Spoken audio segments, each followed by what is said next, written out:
आप सोचिए जरा, छत्तीसगढ़ की तापमान जो है अभी इस मार्च के महीने में 40 डिग्री सेंटीग्रेड हो चुका है। ये सामान्यतः जो है अगर ऐसे देखें तो तापमान छत्तीसगढ़ का इस मार्च की अवधि में इतना नहीं होता है। ऐसे देखो तो लगभग ये जो है 6 महीने के विचलन, लगभग लगभग 6 डिग्री के विचलन को दिख रहा होता है ये। राइट। तो ऐसा क्या कारण है जिसकी वजह से छत्तीसगढ़ जो तापमान है इस मार्च के महीने में इतना बढ़ा हुआ दिख रहा है? और स्वाभाविक इसका प्रभाव हमें दिख ही रहा है। अब चाहे वहां जो है बिलासपुर में हो, चाहे वहां रायपुर में हो, चाहे वहां राजनांदगांव में हो, या किसी भी क्षेत्र में हो, पूरे छत्तीसगढ़ और पूरे छत्तीसगढ़ के साथ साथ जो है इस तरफ जो मध्य प्रदेश है और इनके साथ साथ जो है पूर्वी जो राजस्थान है और साथ में दक्षिणी जो हिस्सा है, ये बहुत बड़ा जो हिस्सा है भारत का। यहाँ जो है अभी जो है एक उष्ण लहर जिनको कहा जाता है हीट वेव, जिनको कहा जाता है heat wave. Heat wave basically जो है, अगर इस विषय को समझे, इस टॉपिक को अगर समझे, तो ये एक्चुअल में जो है आपके मुख्य परीक्षा में जो है एक चौथा पेपर है।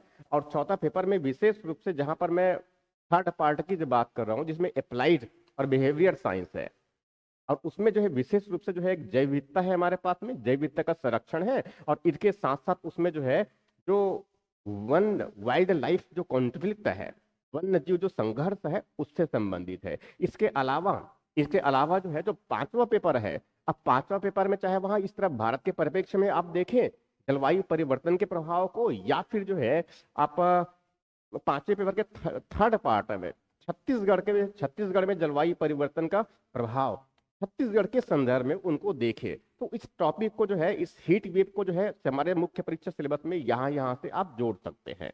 राइट। तो अब थोड़ी सी देखना है कि ये हीट वेव अभी वर्तमान में सुर्खियों में क्यों है।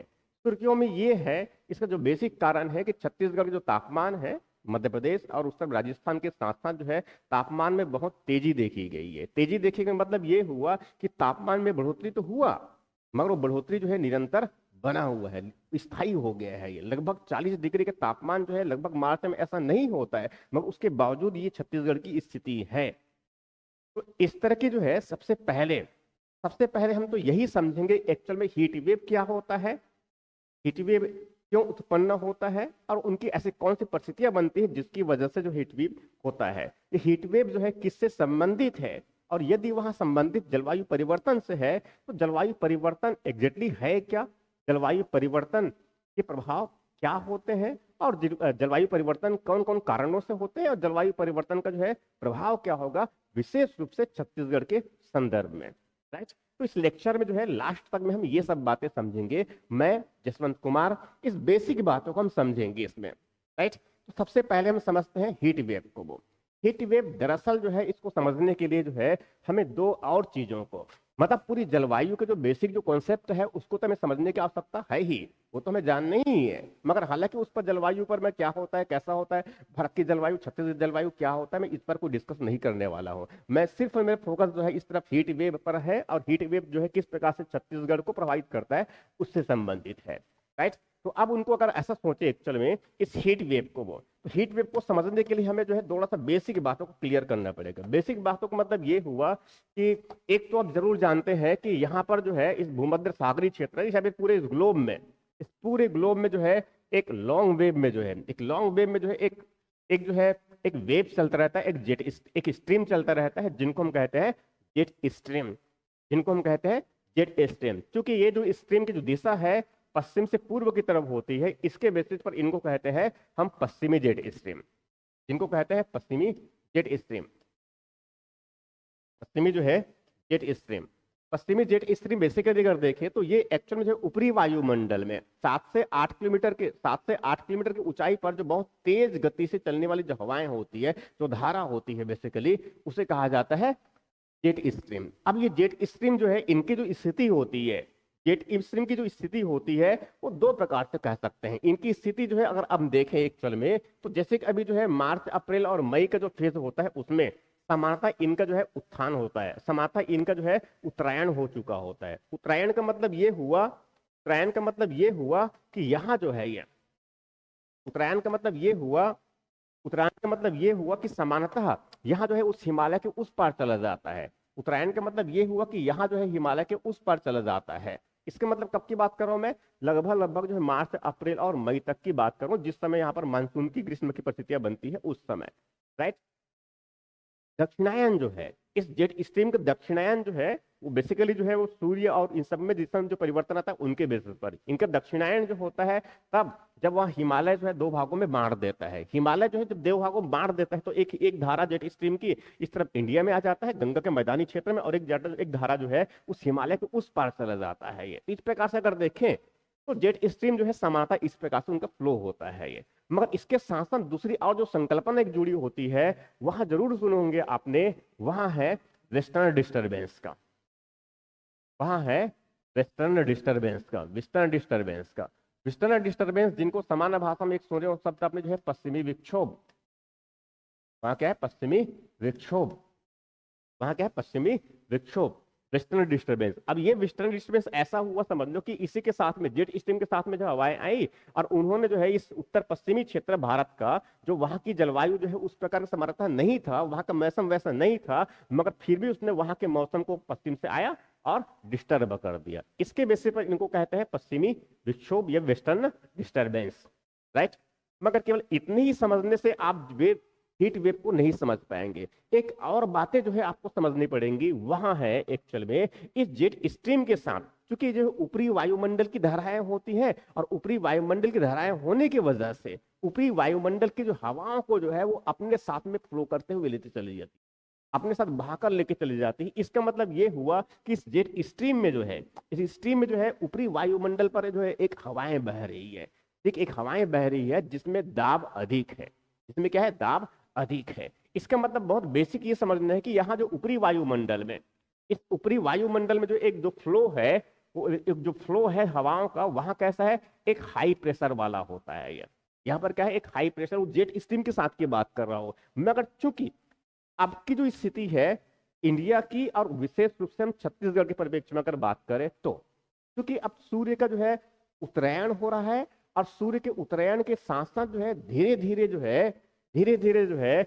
इस तरफ जो मैदानी क्षेत्र है या फिर विशेष रूप से छत्तीसगढ़ के परिप्रेक्ष्य में अगर बात करें तो यहाँ पर क्या हो रहा है तापमान बढ़ रहा है, यहाँ पर तापमान बढ़ रहा है तो स्वाभाविक के तापमान बढ़ रहा है। इसका मतलब ये हुआ कि यहाँ की हवाएं क्या हो रही है गर्म हो रही है, और हवाएं जब गर्म होती है तो स्वाभाविक वो हल्की हो जाती है और हवाएं जो है हल्की होकर के जो है वहां धीरे धीरे ऊपर उठना शुरू होती है, राइट।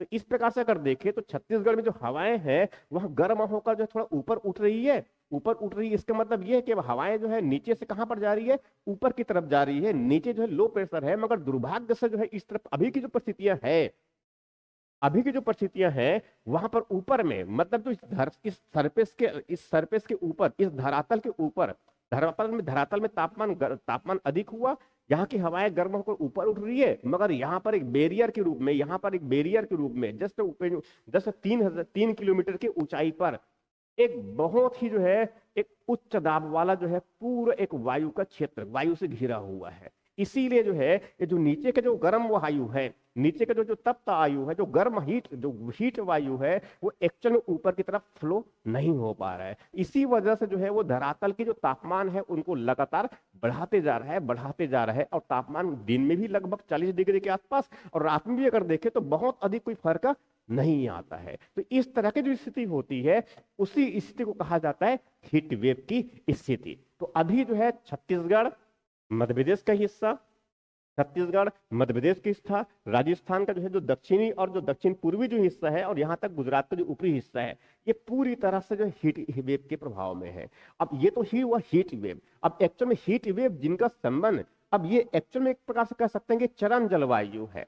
ये बेसिकली एक प्रकार से क्या है, एक एक्सट्रीम क्लाइमेटिक कंडीशन है। एक्सट्रीम क्लाइमेटिक कंडीशन का मतलब यह है कि तापमान बढ़ गया तो तापमान कभी कम भी हो सकता है, कभी जो है बहुत तेज बाढ़ आ गया तो कहीं पर सूखा भी पड़ सकता है। तो इस प्रकार से क्या होती है, ये इस प्रकार जो चरम जलवायु जो होता है बेसिकली ये एग्जैक्टली अगर देखा जाए तो इनका सीधा संबंध होता है, इनका सीधा संबंध होता है वहां होता है वहां होता है वहां होता है जलवायु परिवर्तन से। इनका सीधा संबंध होता है जलवायु परिवर्तन से। अब ये जलवायु परिवर्तन क्या होता है, एक नई संकल्पना और जो बहुत ही लोकप्रिय रहा है, लोकप्रिय तो नहीं बहुत बदनाम भी रहा है बेसिकली अगर देखे जाए। और बदलाव इसी वजह से रहा है क्योंकि इसका जो है हर कोई प्रयोग करता है। एक सामान्य पत्रकार होगा वो भी प्रयोग कर रहा होता है, और उस तरफ जो अमेरिका का जो राष्ट्रपति है डोनाल्ड ट्रंप, वो भी प्रयोग करता रहता है। भारत में भी इनका प्रयोग जो है, और बच्चे बच्चे भी जो है और बड़े बुजुर्ग भी यहाँ पर कहते रहते हैं कि ये सब जितने भी आजकल सब कुछ हो रहा है वो सब कुछ नहीं और वो जलवायु परिवर्तन का असर है। बच्चे की भी जन्म हो गया तो भी कह देंगे जलवायु परिवर्तन का असर हो गया, कि पाकिस्तान में भूकंप आ गया तो भी कह देंगे जलवायु परिवर्तन का असर हो रहा है। इसका मतलब सब जायद है ऐसे ही, इसीलिए ये जलवायु परिवर्तन को जो है बहुत बदनाम जैसा जो है हर कोई उपयोग कर रहा होता है, ठीक। मगर एग्जैक्टली हमें समझना है कि बेसिकली जलवायु परिवर्तन क्या है। हीट वेव जैसे मैंने बताया, उसके बाद जलवायु परिवर्तन क्या होता है, जलवायु परिवर्तन के कारण क्या होता है, जलवायु परिवर्तन का प्रभाव क्या होता है, और उसके बाद विशेष रूप से अभी छत्तीसगढ़ में जिस प्रकार से हीट वेव उत्पन्न हुआ है, और वहां जो है अगर हम ये सोचे कि एक एक्सट्रीम क्लाइमेटिक कंडीशन है, तो इसका प्रभाव छत्तीसगढ़ में क्या होगा हम उस पर बात करेंगे, राइट। तो जलवायु परिवर्तन, तो जलवायु परिवर्तन को अगर बेसिकली अगर देखें तो ये एग्जैक्टली अगर समझे, इनको समझने के लिए हमें थोड़ा पहले जो एक और शब्द को समझना पड़ेगा, वहां है मौसम को। एक और शब्द को समझना पड़ेगा, वहां है मौसम को। मौसम जो है, अब मैं उसमें प्योरली ज्योग्राफी के बेसिस पर नहीं पढ़ा रहा हूं और वैसे समझा भी नहीं रहा हूं, तो उसको बहुत सामान्य इन जनरल समझना है कि मौसम बेसिकली, वेदर बेसिकली जो है किसी भी इस विशेष स्थान का जो है एक छोटी अवधि में, एक छोटी छोटी अवधि में विशेष स्थान का जो जो जो परिस्थितियां होती है, जो उसमें उस विशेष स्थान में जो अनुभव किया जाता है, वहां जो अनुभव होता है उसी को कहा जाता है मौसम। जैसे आज रायपुर में जो मैं अनुभव कर रहा हूं, रायपुर एक विशेष स्थान है और मैं आज की बात कर रहा हूं, तो यहां पर क्या हो गया, यहां के लिए मौसम हो गया। और यही अगर मान लो मैं दिल्ली की बात करूं, तो दिल्ली एक विशेष स्थान हो गया, और दिल्ली में जो है आज की परिस्थितियां किस प्रकार की है वहां भी अनुभव करूं मैं। या फिर तीसरा और कोई व्यक्ति जो है इस तरफ हैदराबाद में है, विशेष स्थान हैदराबाद हो गया, और हैदराबाद के साथ साथ वहां की जो है जो परिस्थितियां हैं उनके जो अनुभव है, तो इस प्रकार से अगर देखें छोटे अवधि में जब हम विशेष स्थान की और छोटी अवधि में जब उसका जो है अनुभव किया जाता है, तो वहां कहलाती है मौसम। मगर जब इसी मौसम को जो है बहुत लंबे अवधि में, लंबे अवधि के मतलब 1 वर्ष भी हो सकता है, 5 वर्ष भी हो सकता है, 10 वर्ष, 50 वर्ष, 100 वर्ष, 500 वर्ष, 1000 वर्ष भी हो सकता है। तो इस प्रकार के जो अनुभव होते हैं बहुत सामान्य भाषा में उनको कहा जाता है जलवायु, उसे कहा जाता है जलवायु। अब होता है जलवायु परिवर्तन। तो जलवायु परिवर्तन का मतलब एग्जैक्टली क्या हो गया भाई, पहले जलवायु कुछ और था और अब उसमें एक्चुअल में क्या हो रहा है, परिवर्तन हो रहा है। तो इस प्रकार से अगर देखें तो जलवायु परिवर्तन जो है दीर्घकाल में, लॉन्ग टर्म में, लॉन्ग टर्म में जलवायु में होने वाले परिवर्तन ही एग्जैक्टली क्या होता है, जलवायु परिवर्तन। इसका मतलब ये हुआ कि हम पहले अनुभव और करते थे और आज की परिस्थिति में अनुभव हम और कर रहे हैं। और अनुभव मतलब किसका, जलवायु कारणों का, चाहे वह तापमान का हो, चाहे वह आर्द्रता का हो, चाहे वहां जो पवनों की दिशा का हो, चाहे वहां और किसी प्रकार के जलवायु जितने भी कारक होते हैं, उन सब में क्या है, हमें बदलाव दिखे। यही एग्जैक्टली क्या होता है, जलवायु परिवर्तन। अब जलवायु परिवर्तन जो है पूरे विश्व भर में जो है वो कई बार और कभी कभी तो ऐसा होता है कि पूरे सालों भर वहां सुर्खियों बटोरते रहते हैं ये, ठीक।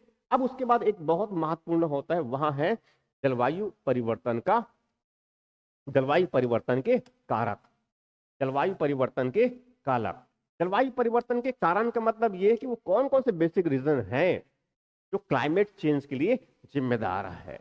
ऐसे तो समान अगर किसी को पूछ देंगे कि जलवायु परिवर्तन के लिए कौन जिम्मेदार है, तो सीधे तौर पे जो है एक ही व्यक्ति का नाम आएगा, एक ही समुदाय का नाम आएगा, जिसका नाम जो है मनुष्य कहते हैं।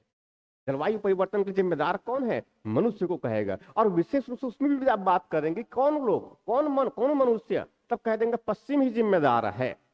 सामान्यतः यही मान लिया जाता है और इसीलिए उसकी जो है जो हर्जाना जो है वो पश्चिमी भरेगा, यहां मान लिया जाता है, राइट।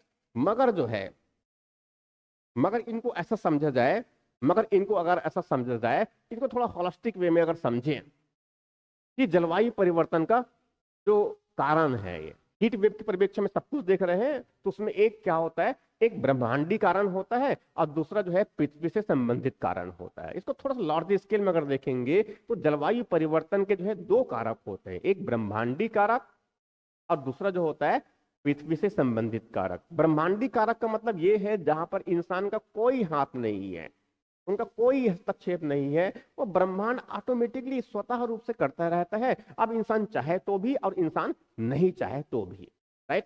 अब वो कारक क्या होते हैं, जैसे कि जो है सूर्य ताप की मात्रा में परिवर्तन आ गया। सूर्य ताप मतलब आइसोलेशन की बात कर रहा हूं।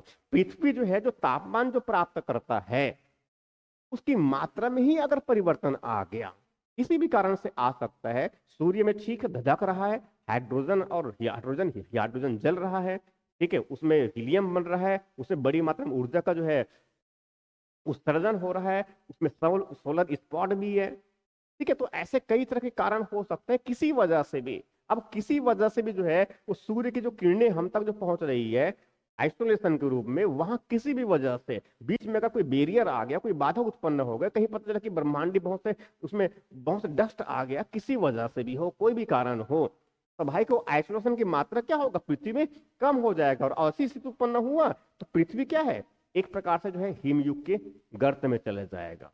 समझ में आ रहा जो कह रहा हूं मैं ये? तो ये एक्चुअल में जो है यहाँ भी तो परिवर्तन हुआ ना, तापमान अभी ठीक गर्म है, मगर ऐसे भी उत्पन्न हो सकता है तब जब आइसोलेशन की मात्रा अगर कम हो गया, आइसोलेशन की मात्रा कम हो गया तो स्वाभाविक रूप से क्या होगा, पृथ्वी जो है ठंडी हो जाएगी। मगर अगर परिवर्तन अगर मगर ये आइसोलेशन की मात्रा अगर बढ़ गया, आइसोलेशन की मात्रा अगर बढ़ गया तो स्वाभाविक रूप से क्या होगा कि यहाँ का जो तापमान है बहुत तेजी से बढ़ना शुरू हो जाएगा।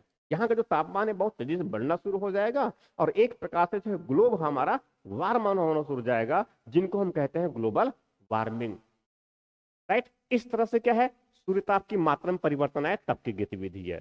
ठीक उसके बाद अगर देखें तो सन स्पॉट, इनको कहते हैं सन स्पॉट। सन स्पॉट का मतलब ये हुआ, सन स्पॉट, सन स्पॉट का मतलब ये हुआ, ये सन स्पॉट है बेसिकली। ये सन स्पॉट का मतलब ये हुआ कि जैसे कि ये सूर्य है, जानते हैं कि सूर्य के जो है उनके जो सरफेस है वहां से बड़ी मात्रा में जो है इस तरफ जो है ज्वाला धधक रही है, बाहर निकल रही होती है, लगती है उनको निकल रही होती है, इसी तरह से ये, ठीक है। मगर हम साथ में ये भी जानते हैं, ये भी जानते हैं कि वहां पर एक प्रोसेस चल रहा है फ्यूजन का, नाभिकीय संलयन का प्रोसेस चल रहा है, और इसमें जो है हम यहाँ भी जानते हैं कि हाइड्रोजन जल रहा है और हीलियम बन रहा है और साथ में उससे बड़ी मात्रा में ऊर्जा का उत्सर्जन हो रहा है। अब मान कल्पना कीजिए उस समय जो अगर मान लो कि वहां पर जो है जल तो रहा ही है, मगर यहाँ पर क्या है कई प्रकार से अलग अलग स्पॉट बनते हैं जिनको हम कहते हैं सोलर स्पॉट, जिनको कहते हैं सोलर स्पॉट। अगर मान लो सोलर स्पॉट की संख्या अधिक हो गया, सूर्य का जो सरफेस है उसमें, सरफेस में अगर मान लो जो है सोलर स्पॉट की संख्या अधिक हो गया, सौर धब्बे जिनको कहते हैं, सौर कलंग भी कहते हैं, अगर उनकी संख्या अधिक हो गया, उनका आकार बड़ा हो गया, तो स्वाभाविक रूप से क्या होगा, आइसोलेशन की मात्रा क्या हो जाएगी, रोशनी कम हो जाएगी और उसकी वजह से सूर्य तक पहुंचने वाली जो किरणें हैं उनकी जो मात्रा है वो क्या हो जाएगा, ऑटोमेटिक कम हो जाएगा। तो सूर्य का तापमान क्या हो, तो पृथ्वी का तापमान क्या हो जाएगा, ऐसे भी कम हो जाएगा। मगर यदि सोली पूरी तरह से अगर सोलर धब्बा ना हो, हट गया हो, तो स्वाभाविक रोशनी की मात्रा भी क्या बढ़ेगी, आइसोलेशन की मात्रा भी भारत में भी क्या होगा, भारत में पृथ्वी में क्या होगा, बढ़ेगा। इससे क्या होगा, पृथ्वी हमारा क्या है, वार्म हो जाएगा। वैसे जो है एक और परिकल्पना आजकल जो चल रहा होता है वह है C14 की परिकल्पना है। C14 जो है कार्बन 14 जो है, इसकी अगर बड़ी मात्रा में उत्सर्जन हो रहा होता है और यहाँ बेसिकली जो है जिम्मेदार होता है हिमानीकरण के लिए, राइट। इसका मतलब ये हुआ कि अगर मान लो C14 की मात्रा अगर बढ़ती है तो पृथ्वी में बड़ी मात्रा में क्या है, एक हिम एज की तरफ जाने की संभावनाएं बनती है। इसके साथ साथ दूसरा जो है इसमें अंतिम जो कारक जो मैंने जो ले रखा है उसमें वह है अंतर ब्रह्मांडीय कारक।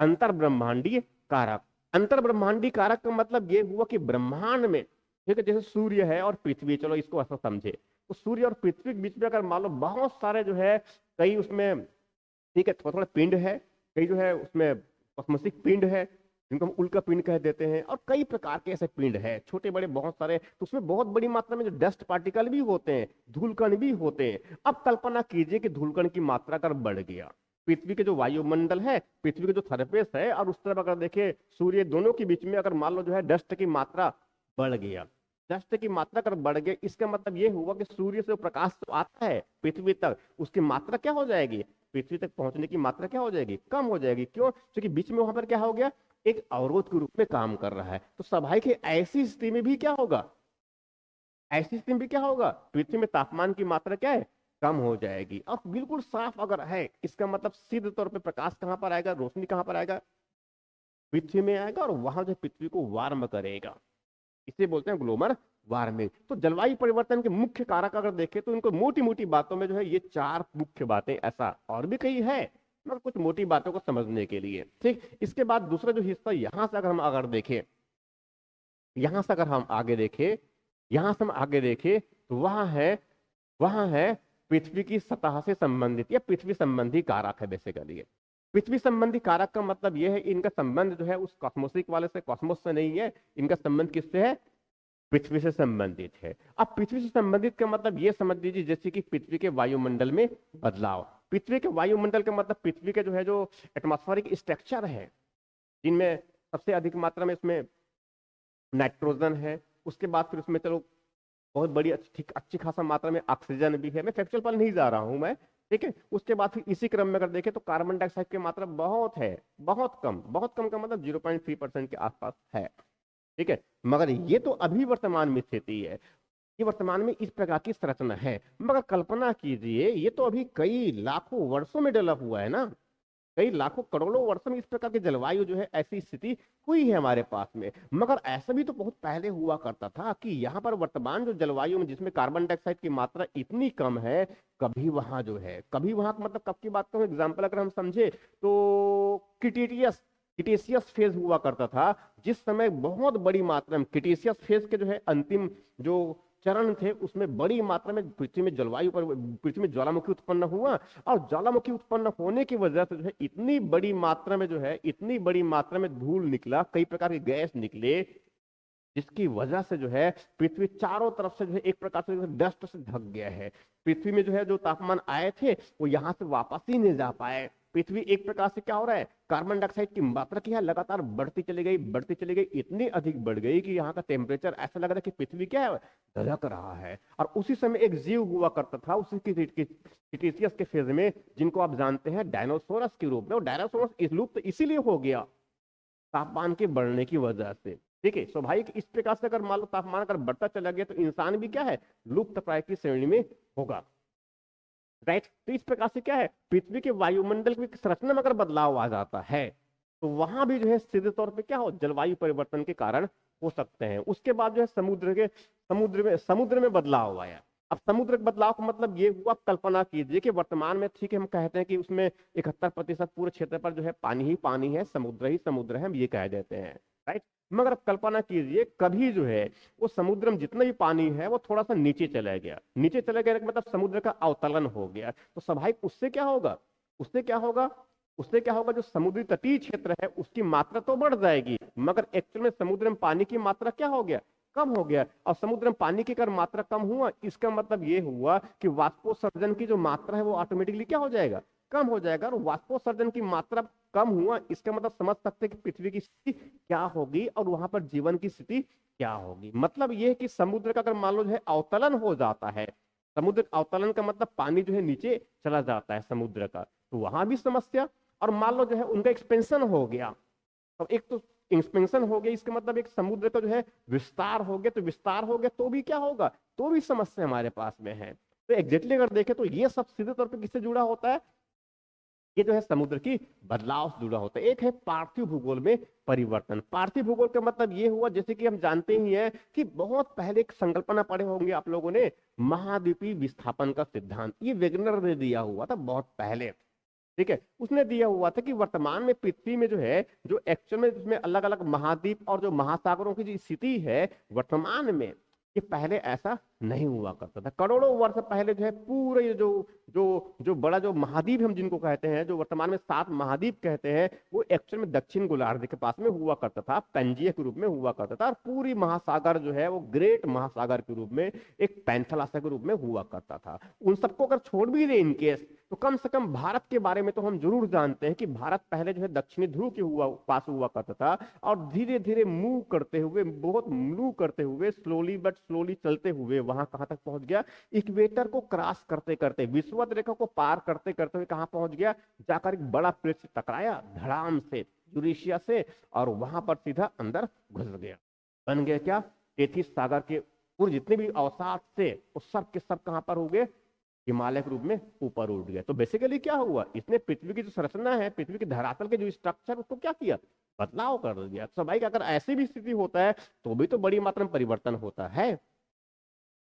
सागरी धाराओं में परिवर्तन, सागरी धाराओं का परिवर्तन का मतलब ये हुआ, जैसे कि आप जानते हैं जो ओशियन करेंट होते हैं, एक कोल्ड वार्म होता है, एक ठंडी जलधाराएं होती है, और एक जो है गर्म जलधाराएं होती हैं। ठंडी जलधाराएं और गर्म जलधाराएं का मतलब ये हुआ, जैसे कि अगर गर्म जलधारा, जैसे कि उसमें गल्फ स्ट्रीम होता है, मेक्सिको के आसपास जो है तापमान को क्या है, बढ़ा देता है ये गल्फ स्ट्रीम जो है। और वैसे इस तरफ नामीबिया के पास देखिए, तो नामीबिया के पास में जो है एक हम्बोल्ट जलधारा चलती है, वो क्या है, वहां के तापमान को ठंडी कर देती है। तो एग्जैक्टली अगर देखें तो स्वाभाविक क्या है, इस प्रकार की स्थिति है कि जलधारा भी पूरी तरह से उस पर्टिकुलर क्षेत्र की या फिर जलवायु को प्रभावित कर रहा होता है। तो एग्जैक्टली देखें तो ऐसे बहुत सारे फैक्टर हैं जिनकी वजह से जलवायु परिवर्तन होता है। अब जलवायु परिवर्तन जो है, जैसे मैंने बताया कि ये सब तो बेसिक कारण हो गए, सागरी धाराओं में परिवर्तन हो गया। अब होता है इनका सीधे तौर पर इनका प्रभाव। हीट वेव को मैंने जोड़ रखा है, ऑलरेडी सिलेबस का हिस्सा हमारे उस सिलेबस से बताया मैंने किस हिस्से से जुड़ा हुआ है। और छत्तीसगढ़ के परिप्रेक्ष्य में अगर हम समझे हीट वेव को और इनका प्रभाव, तो सफाई के प्रभाव को कई तरीके से सोचा जा सकता है। ठीक है, मुख्य परीक्षा में अगर प्रभाव को लिखना है तो 2 नंबर की भी हो सकता है, 4 नंबर की भी हो सकता है, और 8 नंबर की भी हो सकता है, और उसमें 10 नंबर वाले सेगमेंट में तो ऐसे नहीं, 15 नंबर की सेगमेंट में हो सकते हैं ये। ठीक, वहां भी 10 नंबर की भी हो सकता है, भारत के भूगोल से अगर प्रश्न आया तो। राइट, अब जलवायु परिवर्तन के प्रभाव को जो है बहुत सारी बातें आप बहुत लंबा चौड़ा सोच सकते हैं, किताबों में से मिल ही जाता है। मगर विशेष रूप से हम छत्तीसगढ़ के परिप्रेक्ष्य में जब बात करेंगे तो छत्तीसगढ़ में जलवायु परिवर्तन का प्रभाव क्या होगा, तो उसमें अगर नहीं भी पढ़े हैं आपने, कोई विशेष तैयारी अगर नहीं भी किए हैं, तो आपको सिर्फ अपने जीवन से जुड़ी हुई गतिविधियों को सोचते चले जाना है। सबसे पहला जो है, हम चूंकि इंसान जो है स्वार्थी है, सबसे पहले अपने ऊपर बात करेगा, वो सबसे पहले अपने ऊपर बात करेगा कि इस पर क्या है, सीधा प्रभाव किसका होगा, मानव स्वास्थ्य पर देखेगा वो, मानव स्वास्थ्य पर क्या प्रभाव आएगा, सबसे पहले यही बात है ये। चलो ठीक है, सोच भी लेते हैं कि अब पहले इंसान अपनी बात सोचे, उसके बाद बाकी पेड़ पौधे और वनस्पति जीव जंतु की बात सोचे, ऐसा भी कहने के लिए। ठीक है, तो मानव अगर स्वास्थ्य पर सोचे, जलवायु परिवर्तन का सीधे प्रभाव, एक दिन जैसे लगातार धूप में अगर घूमते तो क्या है, शाम को जो है या तो बुखार हो जाएगा, या फिर सर दर्द होने शुरू हो जाएगा, नहीं फिर कुछ और होना शुरू हो जाएगा, इस तरह का। मतलब सीधे तौर पे मेरे बताने का सेंस सिर्फ इतना ही है कि ये जो है हमारे स्वास्थ्य को बहुत प्रतिकूल रूप से प्रभावित करता है। बीमारी हो जाएंगे कई प्रकार से, जो है स्किन जलना शुरू हो जाएगा, और बहुत सारे और एक्टिविटी होती है। अब मैं उसमें अलग अलग ग्रंथि पर क्या इफेक्ट आता है उसकी बात नहीं कर रहा हूं, मगर सीधे तौर पे ये मानव के स्वास्थ्य को प्रभावित करेगा एक हेडिंग के रूप में। उसके बाद बहुत सारी बातें आप मुख्य परीक्षा के लिए जोड़ सकते हैं। राइट, उसके बाद दूसरी बातें, मानव की बात कर लिए, तब हम जो है चलते हैं उसमें जो है वन्य जीव की तरफ। दूसरी तरफ अगर देखें तो उसमें जो है वन्य जीव की तरफ, दूसरी तरफ करें वन्य जीव की तरफ। ठीक, मतलब मोटी मोटी बातों को बात कर रहा हूं मैं भी। क्या है, वन्य जीव की तरफ। वन्य जीव तो स्वाभाविक है, अगर बड़ी मात्रा में अगर तापमान बढ़ता है, जलवायु परिवर्तन, तो स्वाभाविक इसमें क्या है, जंगलों में आग लगेंगे। देखे होंगे भी, कवर्धा के क्षेत्र में जंगल में आग लगे, बस्तर क्षेत्र में भी आग लग गए, उसकी मात्रा क्या हो, अभी से मात्रा बढ़ गई है। जबकि समानता जो है औसत में जितना 1 वर्ष में होना चाहिए, वहां 1 वर्ष नहीं, इस 1 महीने के अंदर सब कुछ हो चुका है। उतनी बड़ी मात्रा में आग लगने की घटना हो चुकी है छत्तीसगढ़ के जंगलों में। ये तो स्वाभाविक उससे क्या होगा, जंगल में अगर आग लग रहा है, इसका मतलब क्या हुआ, तो जंगली जानवर होंगे, या तो है वो झुलस जाएंगे, या फिर भगवान को प्यारे भी हो सकते हैं। ठीक है, तो इस प्रकार से क्या है, तो ये एक्चुअल में क्या है, ये वन्यजीव की संख्या को ऑटोमेटिकली क्या हो जाएगा, कम कर देगा। इसके साथ साथ अगर देखेंगे तो बड़ी बातों में डील करने में बाकी है अभी इसमें ये। तो मानव और स्वास्थ्य, मानव स्वास्थ्य और वन्यजीव, इसकी बात किया मैंने, सीधे तौर पर उनकी क्या है, मृत्यु की ओर ले जा रहा है। उसके बाद तीसरी तरफ अगर देखे, इसी तरफ देखें तो मोटी तौर पे अगर बात कर रहा हूं भी मैं ये, ठीक है। उसके बाद कैसे, जैव विविधता पर बात करें, जैव विविधता पर है, ठीक है, जैव विविधता। तो जैव विविधता का मतलब यह है कि बायोडाइवर्सिटी, मगर विशेष रूप किसकी, छत्तीसगढ़ की बायोडाइवर्सिटी। हम जैसे कहते हैं छत्तीसगढ़ जो है उसमें 3 एग्रो क्लाइमेटिक जोन है हमारे पास में। 3 एग्रो क्लाइमेटिक का मतलब क्या है, यहाँ के जो है कई प्रकार के जो है जलवायु के अनुरूप जो है यहाँ पर वनस्पति, पेड़ पौधे, जीव जंतु सब मिलते हैं। ये एग्जैक्टली क्या है, छत्तीसगढ़ की जलवायु को जो है एक विविधता से भरा युक्त एक जलवायु बना देता है। छत्तीसगढ़ में जो है जीवों की विविधता बहुत बड़ी मात्रा में है। हाथी और इस तरफ टाइगर और बाकी छोटे से लेकर के जो है पहाड़ी मैना और वो बहुत सारी चीजें और भी है। ये तो सब भाई कि ये सब क्या होगा अगर बड़ी मात्रा में इस प्रकार जंगलों में आग लगने की घटना हो जाएगा, तापमान बढ़ता चला जाएगा, ये फिर इस प्रकार की एक्टिविटी होगी, क्या है यहाँ की विविधता हमारी क्या है सीधे तौर पे कम होती चली जाएगी। इसके बाद फिर और देखें, बड़ी संख्या में तो बहुत सारी घटनाएं हैं ले सकते हैं, मगर दूसरी तरफ में अगर बहुत बुनियादी बातें छत्तीसगढ़ में ऐसी भी देखे तो बड़ी मात्रा में क्या है, जल का जो है संकट तो आने वाला है निश्चित रूप से, और आ भी गए हैं। कई गांव में जो है पीने के पानी जो है टैंकरों से मंगा रहे हैं।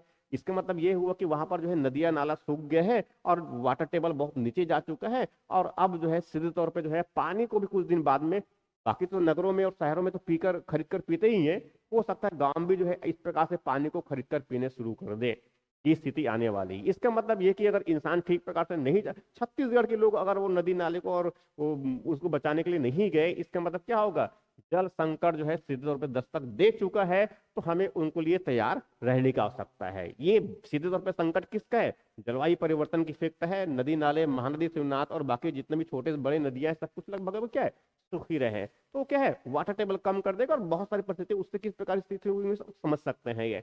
उसके बाद ऐसे ही अगर सोचेंगे, ये क्या है एक चरम जलवायु लेके आएगा। चरम जलवायु का मतलब क्या होगा, कभी सूखा हो जाएगा, सूखा हो जाएगा, कभी बाढ़ आ जाएगा। ऐसा अगर देखेंगे तो जिनको छत्तीसगढ़ कहते हैं धान का कटोरा कहते हैं, मगर वो कटोरा एक्चुअल में क्या हो जाएगा, एक दिन पूरा खाली हो जाएगा, और उसके बाद हमें उस कटोरे को लेकर के जो यहाँ वहां भटकने पड़ जाएंगे अपने भोजन की पूर्ति के लिए। तो ये भी तो असर हो सकता है ना। तो ऐसे बहुत सारी चीजें हैं। इनके साथ साथ अगर देखेंगे तो अब ये तो मैंने कुछ मोटी मोटी बताया मैंने, ये ठीक है, इनके से मोटी मोटी बताया। अब उसके बाद अगर आर्थिक स्तर में अगर देखें तो आर्थिक स्तर में क्या है, अर्थव्यवस्था का बहुत बड़ा हिस्सा हमारा क्या हो जाएगा, बर्बाद हो जाएगा। बहुत बड़ा हिस्सा क्या है, बर्बाद हो जाएगा। क्योंकि छत्तीसगढ़, भले हम कहते हैं कि छत्तीसगढ़ में जो है एग्रीकल्चर का जो है जीडीपी में योगदान थोड़ा कम ही है, मगर उसके बावजूद भी अगर देखें तो लगभग लगभग क्या, लगभग 80% लोग तो उसी खेती बाड़ी से जुड़ी हुई है ना। बड़ी मात्रा में लोग क्या है किसी न किसी रूप में डायरेक्टली इनडायरेक्टली क्या है खेती बाड़ी से जुड़ी हुई है। और खेती बाड़ी अगर जलवायु परिवर्तन की वजह से अगर बर्बाद होता है तो स्वाभाविक है उसमें से पूरी अर्थव्यवस्था भी बर्बाद, और इंसान और छत्तीसगढ़ तो बर्बाद होगा ही होगा। इसीलिए छत्तीसगढ़ में अगर इस जलवायु परिवर्तन के प्रभाव को ठीक करना है तो क्या करना पड़ेगा, हमें ऐसे कुछ जलवायु के अनुकूल जो है कुछ तरीका अपनाना पड़ेगा। खेती बाड़ी करने का तरीका, जीवन में अब रहने के भी तरीका जलवायु के अनुकूल बनाने पड़ेंगे, पर्यावरण के अनुकूल बनाने पड़ेंगे। इस प्रकार से क्या है अर्थव्यवस्था भी। वैसे अगर देखें तो ये क्या है सामाजिक विघटन का, ये भी क्या है बेसिकली जो है सामाजिक स्तर पर तो सामाजिक तनाव लेके आएगा। बेसिकली क्या करेगा, ये सामाजिक तनाव लेके आएगा। सामाजिक तनाव का मतलब ये हुआ कि अगर जलवायु परिवर्तन की वजह से अगर मान लो जो है खाना पीना ठीक से नहीं हुआ तो क्या है परिवार में जो है पति पत्नी को लेकर क्या है बाहर काम करने चले जाएंगे, परिवार से उनका क्या है जुड़ाव कम हो गया, पारिवारिक विघटन आ जाएगा, और सामाजिक स्तर पर तनाव जो है इस प्रकार से क्या है बढ़ता चला जाएगा। ऐसे बहुत से फैक्टर है जिसको बहुत समान रूप से सोचा जा सकता है। मुख्य परीक्षा के लिए 2 नंबर का आ गया है तो इतने सारी चीजों को बताना ऐसी आसान है ये। देखिए एक्चुअल में देखा जाए इसीलिए कहा जा सकता है कि एग्जाम निकालने के लिए बहुत अधिक पढ़ने की आवश्यकता नहीं है, कुछ बेसिक चीजों को क्लियर करने की आवश्यकता है, और उससे अधिक ज्यादा जो है उस पर सोचने की है, उन चीजों को याद करने की। यदि पीएससी की तैयारी कर रहे हैं तो उसमें बहुत ज्यादा रटना तो है ही कुछ चीजों को छत्तीसगढ़ से संबंधित, मगर ज्यादा मोटी मोटी बातों को समझते हैं आप तो समझ करके चीजों को लिखा जा सकता है। ऐसी जो आदत है ये बहुत अच्छी आदत माना जाता है, कोई भी पीएससी की तैयारी करे या फिर सिविल सर्विसेज की तैयारी करे। तो आज के सेशन में हमने बहुत छोटी सी बातें मुझे करना था, और उसके बाद अगले सेशन में इस प्रकार से कुछ नया रिसेंट टॉपिक अगर मान लो आता है उस पर और डिस्कस हम करेंगे। Thank you.